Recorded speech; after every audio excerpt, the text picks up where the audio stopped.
আসসালামু আলাইকুম। সবাই কেমন আছেন? আশা করি সবাই অনেক ভালো আছেন। আশা করছি সবাই খুব ভালো থাকবেন এমনটাই। কারণ সামনের দিন ভালো হতে যাচ্ছে হয়তো সেজন্য। আচ্ছা যাই হোক সমস্যা নাই। ভালো হলেও সমস্যা নাই, খারাপ হলেও সমস্যা নাই। আমরা দুটাতেই থাকতে হবে মার্কেটে। তো আজকে আমরা আলোচনা করব আলিফ ইন্ডাস্ট্রিজ নিয়ে। আলিফ এআইএল আলিফ ইন্ডাস্ট্রিজ এর যে ব্যাপারটা সেটা হচ্ছে সামনের দিন কি করতে পারে বা আমাদের আসলে কি পসিবিলিটিস দাঁড়াচ্ছে সেগুলো নিয়ে একটু আলাপ আলোচনা করব।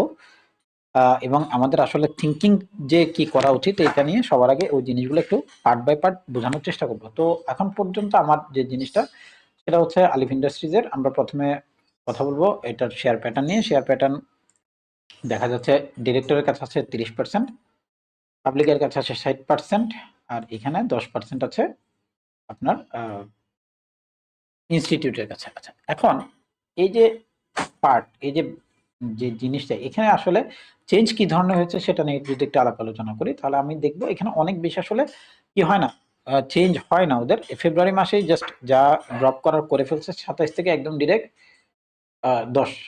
তো প্রথমেই যেটা ড্রপ করে সেটা একদম 15-তে চলে আসছে 27 থেকে, অর্থাৎ 12 মাইনাস, তারপর আস্তে আস্তে 12 থেকে সরি এখানে মানে 15 না, 15 থেকে 10 পর্যন্ত আসতে 6-7 মাস সময় নেয়। তার মানে ইনস্টিটিউটের ইন্টারেস্ট খুবই কম ছিল এটাকে বাই করার ক্ষেত্রে।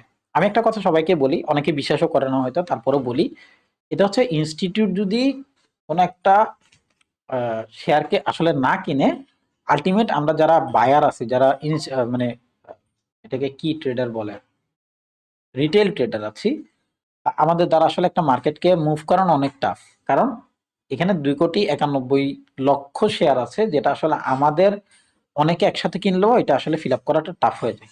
এই জন্যই ইনস্টিটিউট অনেক দরকার। ইনস্টিটিউট ছাড়া মার্কেট মানে মুভ করানোটাই টাফ। এই কারণে আমাদেরকে সবসময় তাকায় থাকতে হয় ইনস্টিটিউট যেসব জায়গায় ঢুকতেছে ওগুলোতে যেন আমরা ঢুকতে পারি, বা ওই এরিয়াগুলোকে বাছাই বিচার বিচার করে যেন ঢোকার মতো ব্যবস্থা হতে পারে।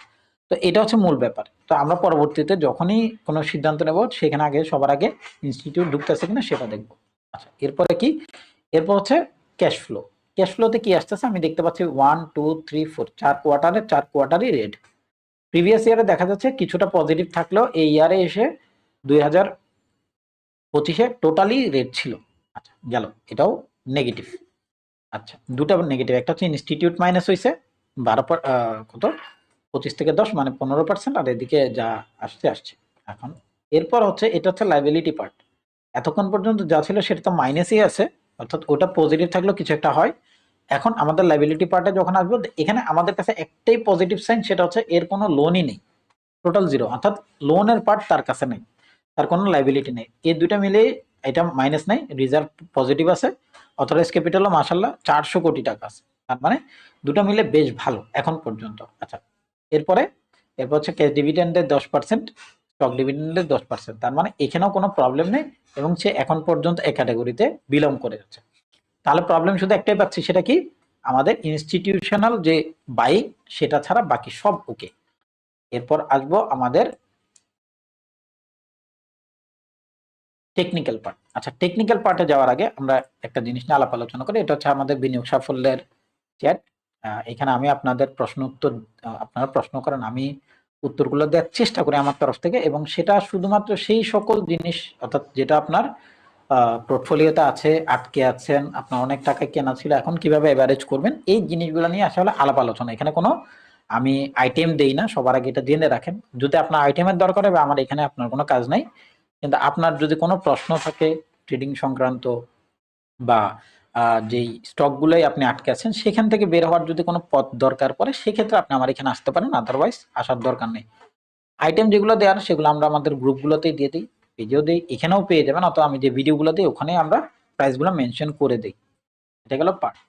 এরপর আসবো আমাদের টেকনিক্যাল পার্টে। টেকনিক্যাল পার্টের দিকে যদি তাকাই তাহলে আলটিমেট আমরা একটা জিনিসের দিকে যদি তাকাই, এখানে দেখতে পাচ্ছি এখানে একটা হেড এন্ড শোল্ডার হয়েছিল।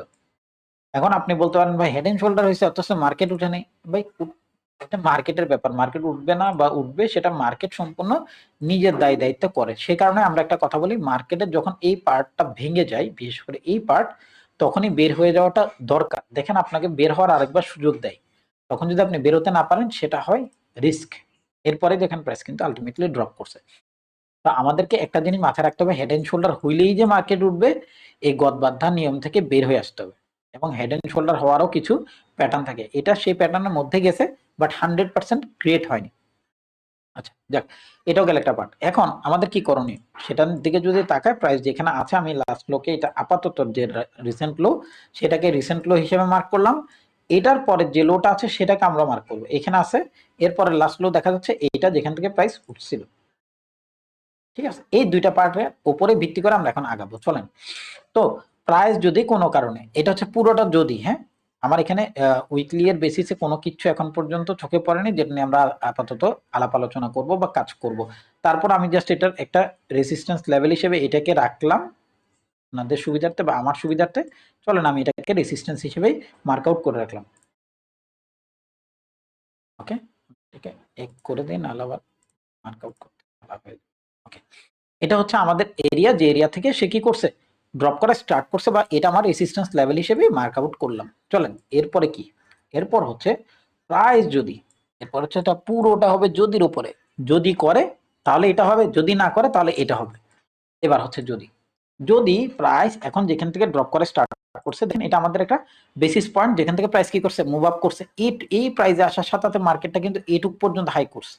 কত, সেটা 38 টাকা থেকে 37 টাকা, প্রায় 30% গেইন। আপনি যদি বিশ্বাস না হয় দেখেন, এটাকে নিলাম, নিয়ে এইখান থেকে শুরু করে এই দেখেন কত, অ্যারাউন্ড 25%। তো 25% যেখানে সে অলরেডি রান করে চলে গেছে, এটা কিন্তু যাতা কথা না, 25% অনেক টাকা। তো সে যখন 25% এখান থেকে উঠতে পারছে, সে আগামীতে আসলেও উঠতে পারে। সেটা কিভাবে, এবার আসেন। এখানে আসার সাথে সাথে বাই করে ফেলতে হবে এরকম কোনো কাজ কারবারে দেন না, পরে কিন্তু বিপদে পড়বেন। আবার বলছি, প্রাইস যদি ওঠার থাকতো তাহলে কিন্তু ওই উইকলি এর প্রাইস প্যাটার্ন থেকে উঠে যেত, যেটা সে উঠতে পারেনি।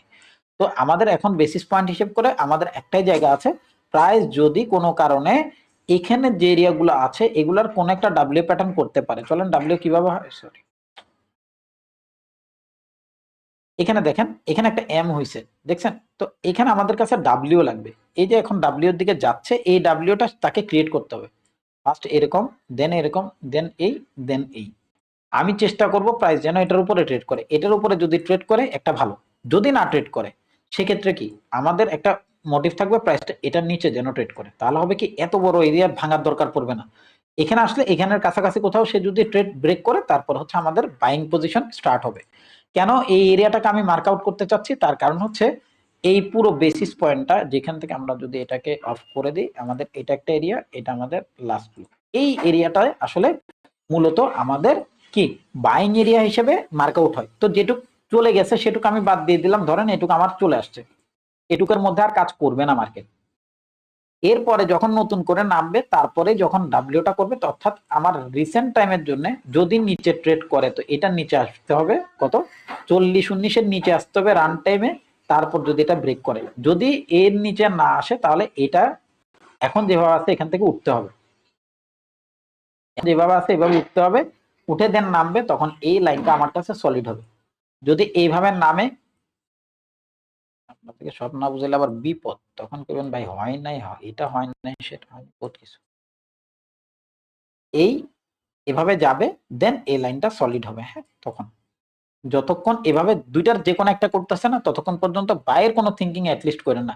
এটা এখান থেকে হবে কোনো গ্যারান্টি নেই, এটা এখান থেকে হইতে পারে, এটা এখান থেকে হইতে পারে, এটা এখান থেকে হইতে পারে। যদি এই লাইন ভেঙে ফেলে, কত 38-40 ভেঙে ফেলে, আমাদের পরবর্তী স্টেপের জন্য আমরা রেডি থাকবো কত, 3409, অর্থাৎ ডিরেক্ট 34-এর যে প্রাইস, এখান থেকে আমাদের আবার প্রাইস মুভ ব্যাক করার পসিবিলিটিস রাখে। মূল ব্যাপারটা হচ্ছে এটা। তো সামনের দিন যেভাবেই করি, আপনারা যদি কোনো কিছু দেখেন আমাকে জানাবেন, আমি যদি দেখি তাহলে আপনাদেরকে জানানোর চেষ্টা করব। তবে বেশিরভাগ সময় হয় কি, এই ধরনের স্টকগুলোর থেকে একটু দূরে থাকি, যেগুলোতে ইনস্টিটিউট বের হয়ে গেছে, চেষ্টা করি এগুলো থেকে নিজেকে বের করার জন্য এবং নিজেকে সাবধান রাখার জন্য। তো ভালো থাকেন, সুস্থ থাকেন, ইনশাল্লাহ আবার কথা হবে আগামীতে। ধন্যবাদ।